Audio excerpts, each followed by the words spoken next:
Good morning, good afternoon, or good evening, wherever you are tuning in from.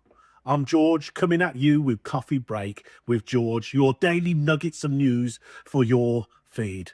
Brought to you today by powerfiber.co.uk, because staying connected should always come first. News today, same club, same cycle.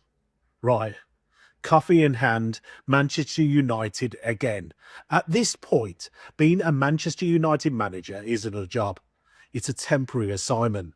Short contract, long blame list. Since Sir Alex Ferguson left, this club has tried everything, and I mean everything. The chosen one, David Moyes, the philosopher, Louis van Gaal, the serial winner, Jose Mourinho, the club legend who gets it, Ole Gunnar Solskjær, the discipliner and rebuild guy, Ralph Rangnick. Different man, different styles, same ending. So eventually you've got to stop asking yourself, why do managers fail at United? And you have to start asking, why does United fail managers? Let's talk about the most recent one. Statistically, he's been one of the worst runs of results of any Manchester United manager, and that's facts, not volumes.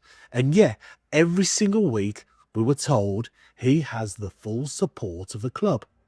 Lose again? Backed. Poor performance? Backed.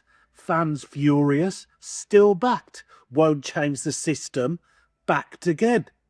Until, and this is an important bit, one sentence, one comment slightly out of line about the director of football, and suddenly it's thank you for your service. Funny how standards work at Old Trafford, because recruitment can fail for years, squads can be unbalanced, hundreds of millions can be spent badly, and no one blinks. But question the hierarchy, that's where the line is. And while we're here, let's talk about the players. How many players have left Manchester United and suddenly looked good? Winning trophies, playing in structured teams, looking confident, looking coached. Apparently, they were the problem. Right up until they weren't wearing a Manchester United shirt anymore. At some point, that stops being a coincidence and starts being the environment. Now, we're in the Sir Ratcliffe era. New ownership, new structure, new messaging. Except there's also penny pinching, budget tightening, staff cuts, no lunches for veteran staff. You can't sell an elite football club in the clearance aisle. Football clubs aren't balance sheets, especially when you're trying to compete with the likes of Manchester City. Which brings us neatly to the next real fun part. Who's next? Because there will be one.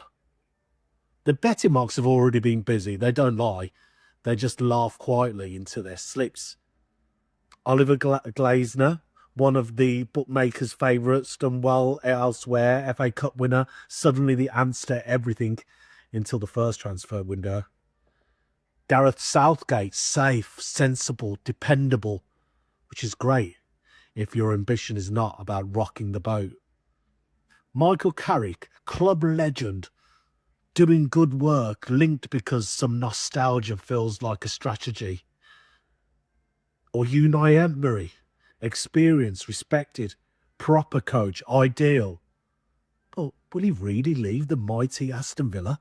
What about Xavi Hernandez, the dream name for some, romance, philosophy, big ideas, assuming Barcelona's success translates to Old Trafford's chaos? And then there's the wild card, Zidane. Wouldn't it be amazing to see him at the theatre of dream? But here's the punchline. None of these names fix what's wrong at Manchester United. You could bring Glasner, Southgate, Carrick, whoever you like. Bring them all. And if the hierarchy isn't aligned, if the recruitment stays scattergun, if the accountability stops to the manager, then the next appointment is just that, the next appointment. This isn't a real build. This is a survival job. And 6 months from now, we will be back here, coffee in hand, asking how it all went wrong again. Right. Coffee's finished.